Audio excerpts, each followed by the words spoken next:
Thom Hartmann here on the news. You need to know this. Yesterday's horrific Boston Marathon bombing left 3 people dead and at least 154 injured. 8-year-old Martin Richard is one of the fatalities. CNN reports that 41 of the people hospitalized yesterday were listed in serious condition, 17 critical. President Obama spoke just hours after the attack and said, "Make no mistake, we will get to the bottom of this, and we will find out who did this. We'll find out why they did this. Any responsible individuals, any responsible groups will feel the full weight of justice." End quote. The hunt for clues of a motive and suspect are still ongoing, and the FBI's Boston division is asking the public to check their cell phone cameras for any information or images that could provide clues.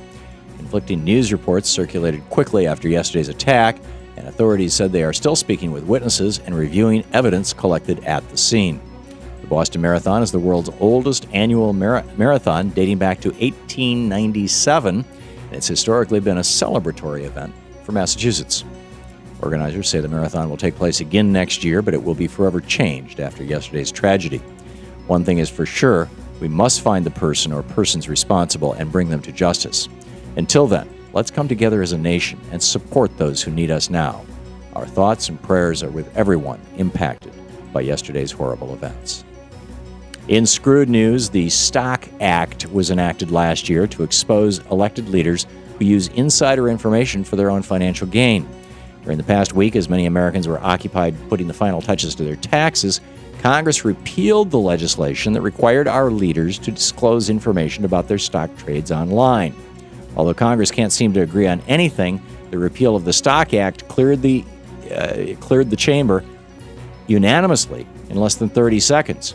If you blinked, you could have missed it. So what excuse did our elected leaders use to undermine the original bill, which was meant to ensure that government officials weren't profiting off their powerful positions? National security, of course. That's right. Congress says their right to place bets using privileged information is a matter of national security. But don't expect that same level of cooperation when it comes to protecting your privacy. This is appalling. If you and I were found guilty of insider trading, we would go to jail, and Congress members should not be above that law. Call your elected leaders and tell them to restore the Stock Act now. In the best of the rest of the news, new home construction rose 7% in March, fastest growth rate since June of 2008. Much of that gain was fueled by an increase in apartment construction, and the increase shows that the housing market is finally gaining strength after nearly 5 stagnant years. This economic measure is important as new construction means new jobs, which means more people have money to buy other products. Normally, this news would be evidence of a strengthening economy. However, when Republican austerity imposed on our nation last month is factored in, the future looks far more uncertain. Economic indicators like a declining unemployment rate and this increase in home construction show that our economy was finally starting to rebound from the 2008 economic crash. Imposing spending cuts now will slow economic growth and could even reverse it. Instead of imposing austerity, we should be investing money to stimulate the economy, not taking cash in the pockets of those who can least afford it. No nation in the history of the world has ever cut its way to prosperity, and we are not going to be the first to pull it off. Congress should act fast to protect these modest gains and reverse the sequester budget cuts. Stand with your fellow Americans against the Republican austerity.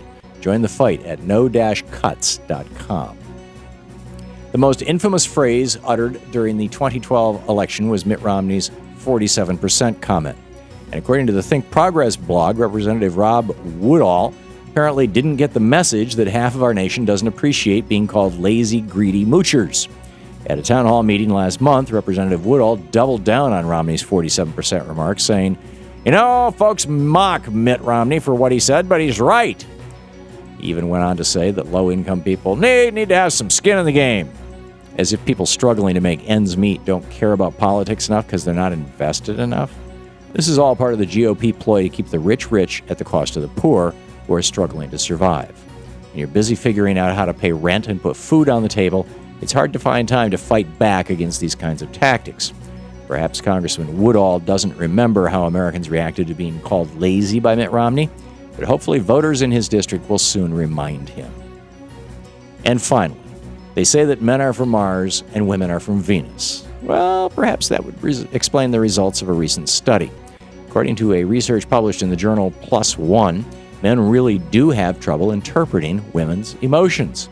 Scientists at University Hospital in Bochum, Germany, had men look at images of 36 pairs of eyes, half from men and half from women, and asked them to determine what emotion the eyes portrayed.